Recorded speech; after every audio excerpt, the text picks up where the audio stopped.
Pilbara, in fact, is a rich area for rock art, but it's not the painted rock art or what are known as pictographs, it's the engraved rock art or petroglyphs. And the Pilbara has more of those than most other places in Australia, and a wide range.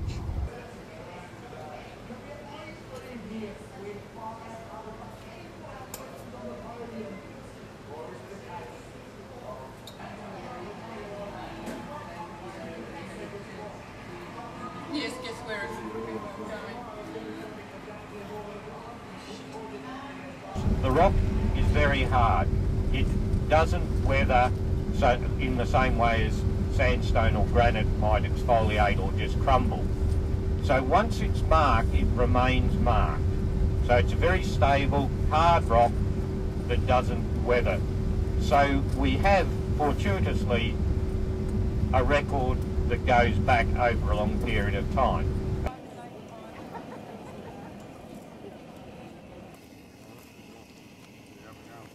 You know, if we had little flyers, everyone on the road, we could have sort of given them.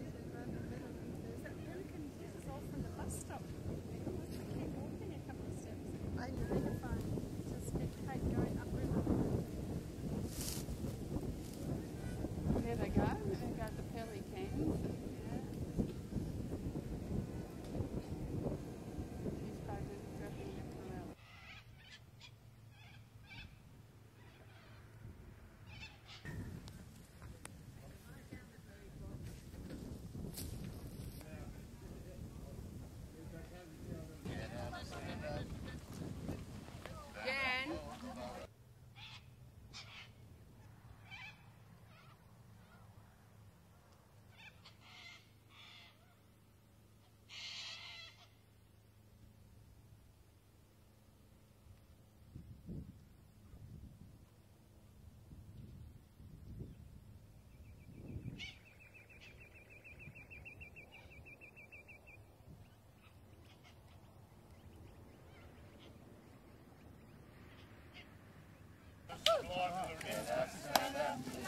There's an R out of oh, no, he's in rhythm.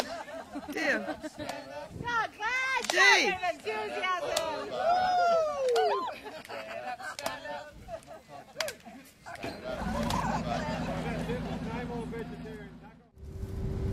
The Burrup through time was clearly a focus for human activity, probably because the rocky formations trap water.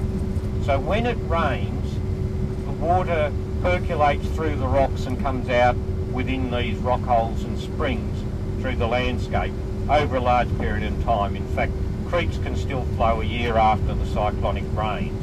That's not the case out on the flats. So I think the geological nature of the area meant that it was a reliable water source. Because it was a reliable water source, it also meant that other resources, food resources in particular, plants and animals, were viable in the area. So I think that's why people went there even before it became islands. Now it's phenomenally rich in marine resources, shellfish as well as fish.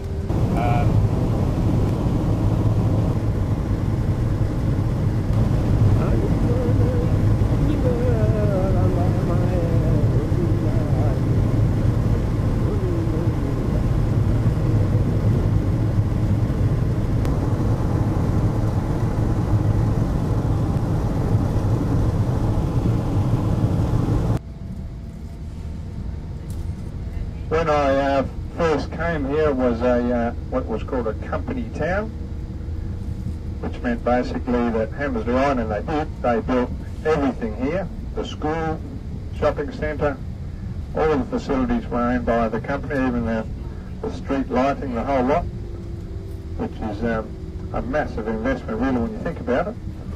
There's the primary school on the right hand side. And it was only sort of in the late 80s that some of the towns in the area went under what's called a process of normalisation. Here's the bowling green on your left where you were last night, squash courts. And the Shire was given responsibility then for street lighting, rubbish removal, all those normal sort of things.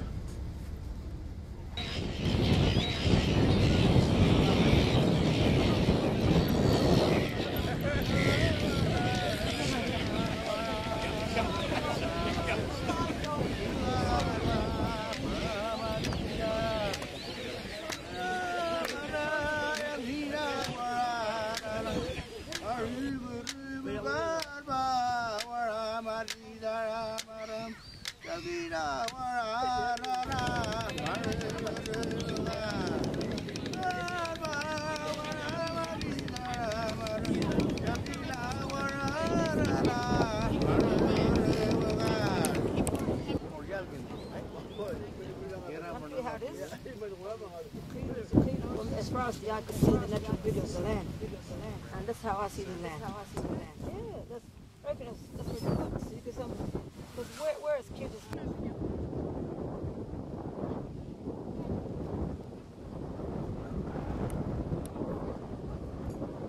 as to get bush food, to cook in our cultural way, in the ground also.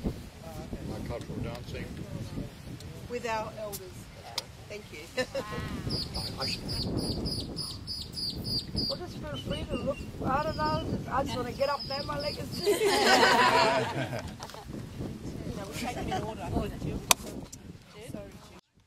We believe that your culture is so very important that it is actually so old that it is our culture too, in a way, because it's almost from the beginning of all time. Not just your time, but our time. And we certainly really respect Indigenous culture, and we're here to try and help not only the Nalaman Jabandi, the Gumala people, all people who have problem in protecting their culture.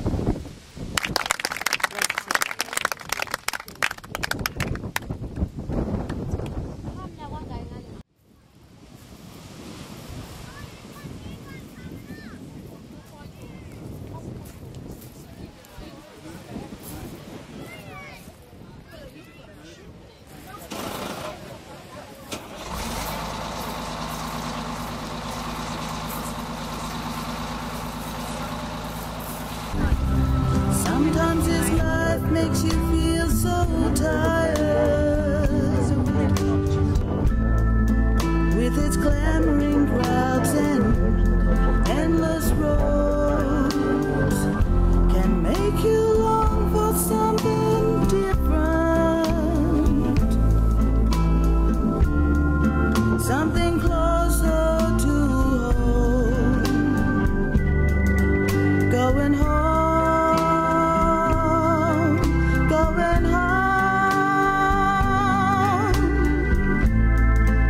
Going home for the very last time. Going back to the beginning of time. And I feel I'm going home.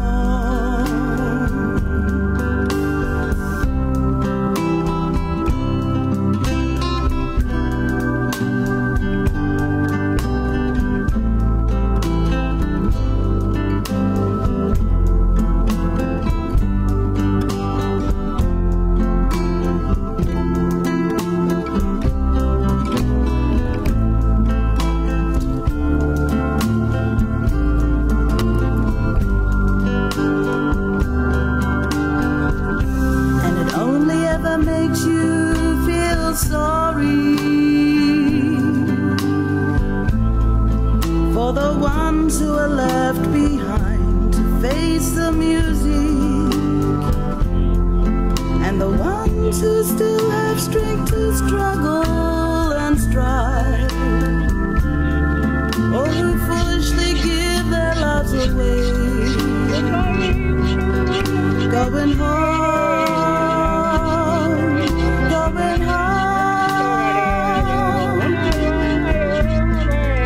Going home for the very last time.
Nothing. You know, Nothing. You know, all gone now. It's only on the one all on the marking on about a rock art. But that one I'm talking about is the big high one. I reckon it was there since Dampier being built. Yep. Oh, might be long before. It was been done away in the 1960s. Before that and all people we're looking for some of our carvings. Yeah. Yep. Which we seen on photographs, but never actually found the site. Yeah. They either been destroyed or removed. Demolished with that the whole. And we want to have the right to go and search for these places. Yep.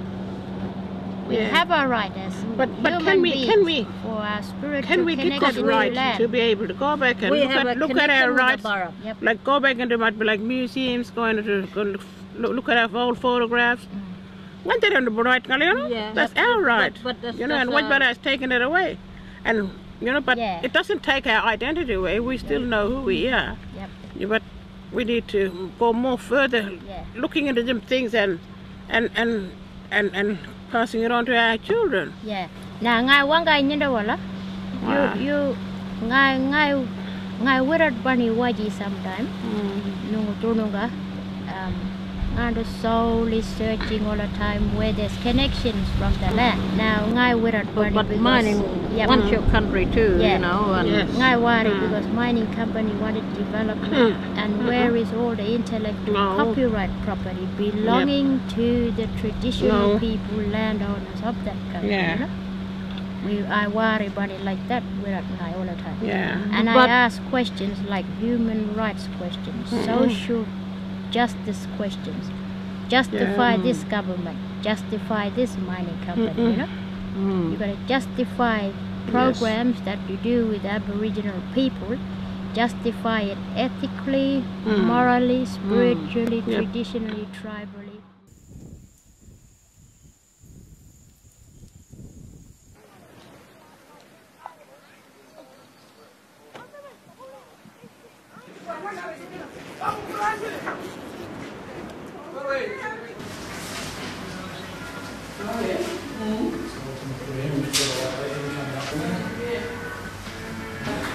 The storyline is in where the rock art is. Yeah. Well, that's right.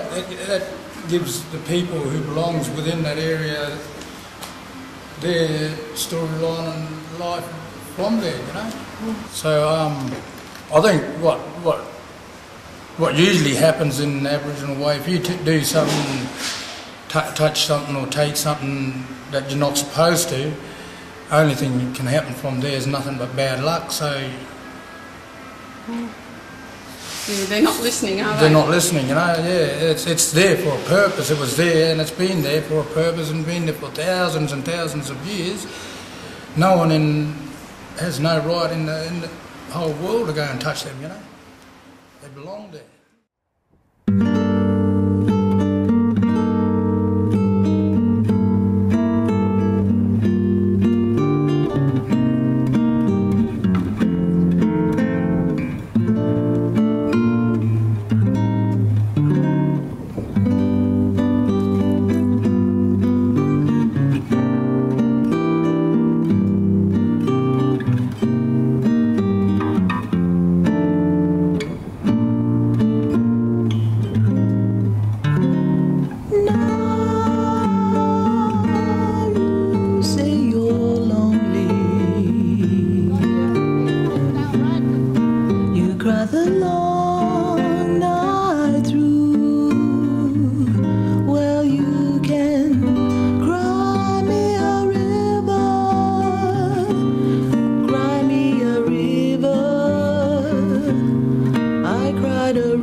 olden days was about intellectual marriage arrangements through trade system with food, flora, fauna, sharing of the country, having mother birthing techniques in Burrup and on Injibandi country.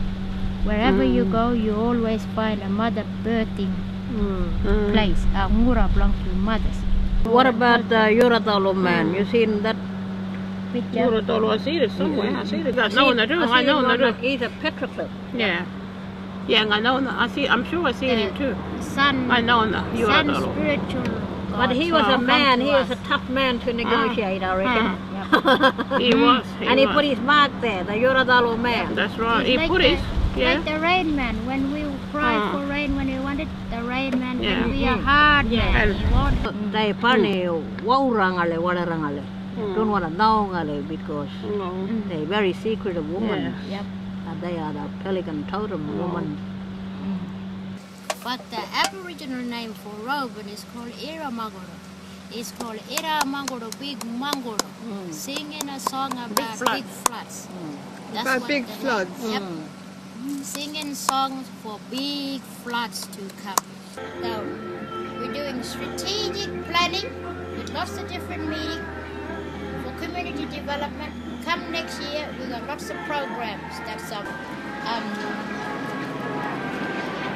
we're just gonna get ready to jump in the car now.